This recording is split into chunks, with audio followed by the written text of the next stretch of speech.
Rolls Royce, जो दुनिया की सबसे लग्जरियस कारें बनाती है, आज एक लग्जरी का प्रतीक बन चुकी है। लेकिन हैरानी की बात है कि इस लग्जरियस कार की शुरुआत एक ऐसे लड़के ने की थी जिसका बचपन गरीबी और चाइल्ड लेबर में बीता। इस कहानी की शुरुआत होती है 1863 में इंग्लैंड के एक छोटे से गांव में, जहां सर फ्रेडरिक हेनरी रॉयस का जन्म हुआ। जब रॉयस केवल 4 साल के थे, तब उनके फादर का बिजनेस बर्बाद हो गया और उनका परिवार सड़क पर आ गया। लेकिन ये तो सिर्फ प्रॉब्लम्स की एक शुरुआत थी। रॉयस ने महज 9 साल की उम्र में अपने फादर को हमेशा के लिए खो दिया, जिस वजह से उसकी माँ को घर घर जाके मेड का काम करना पड़ा। रॉयस ने खुद न्यूज़पेपर डिलीवरी का काम करना शुरू कर दिया। उस समय उनका भविष्य डार्कनेस से भरा हुआ था। लेकिन जब रॉयस 14 साल के हुए तो उनके जीवन में एक बड़ा मोड़ आया। उनकी आंटी ने उनमें कुछ खास देखा और उन्हें ग्रेट नॉर्दर्न रेलवे कंपनी में अप्रेंटिस के तौर पर भर्ती कराया। अगले कुछ वर्षों में रॉयस ने दिन रात मेहनत की, किताबों से और कारखाने में काम करके कई हुनर सीखे।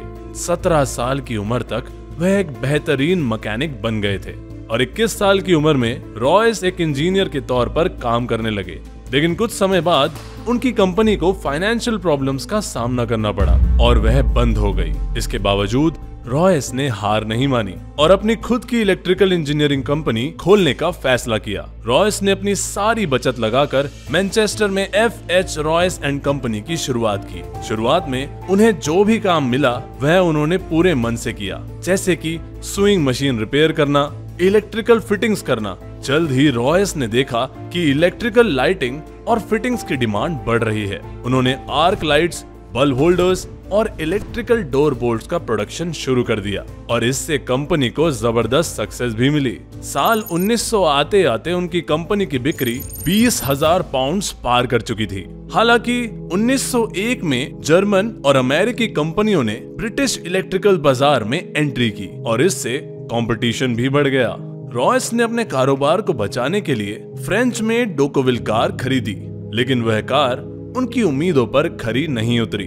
उन्होंने उसे फिर से डिजाइन करना शुरू किया और इस प्रक्रिया में उन्होंने एक पूरी तरह से नई कार बना डाली जो डोकोविल से कहीं बेहतर थी। 1904 में रॉयस ने अपनी टीम बनाई और एक नई कार डिजाइन करना शुरू किया। इस कार में 10 हॉर्स पावर के 2 सिलेंडर थे और यह हर पहलू में बेहतर थी। यह शांत, मजबूत और ट्रस्टेबल थी।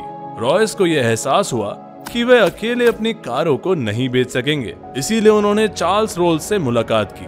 चार्ल्स रोल्स एक ब्रिटिश मोटरिस्ट और एविएटर थे जो पहले से ही हाई क्वालिटी वाली कारों के व्यापार में थे। चार्ल्स रोल्स ने रॉयस की कारों को देखा और वे बहुत इंप्रेस हुए। इस पर उन्होंने रॉयस के साथ एक साझेदारी की और दोनों ने मिलकर रोल्स रॉयस ब्रांड नाम से कार बेचना शुरू कर दिया।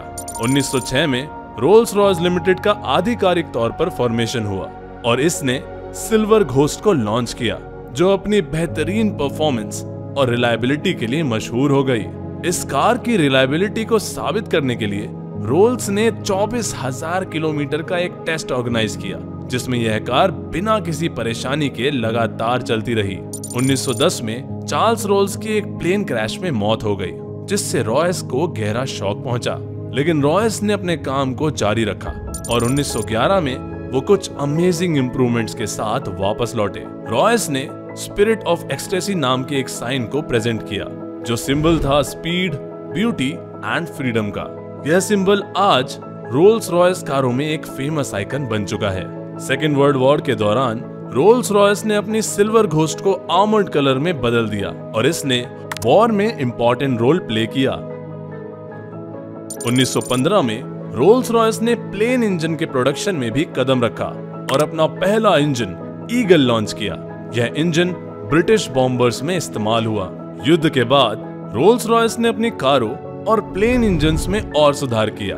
1925 में उन्होंने फैंटम को लॉन्च किया, जो एक नई परफॉर्मेंस और लग्जरी की मिसाल साबित हुई। 1971 में रोल्स रॉयस ने बेंटली को एक्वायर किया और दोनों ब्रांड्स को एक साथ मिलाकर नई कारें बनाई। सेकेंड वर्ल्ड वॉर के बाद रोल्स रॉयस को फाइनेंशियल प्रॉब्लम्स का सामना करना पड़ा, लेकिन उन्होंने अपनी स्ट्रैटेजीज को बदलकर खुद को फिर से मजबूत किया। आज रोल्स रॉयस एक प्रमुख लग्जरी कार मैन्युफैक्चरर है, जो अपने शानदार डिजाइन और परफॉर्मेंस के लिए दुनिया भर में फेमस है। अगर आपको ये वीडियो पसंद आया हो तो कृपया इसे लाइक करें, अपने दोस्तों के साथ शेयर करें और हमारे चैनल इन्फोलूप को सब्सक्राइब करें ताकि हम और भी ऐसे प्रेरणादायक कंटेंट आपके लिए बना सकें। हम मिलते हैं आपसे अगली वीडियो में, तब तक के लिए धन्यवाद।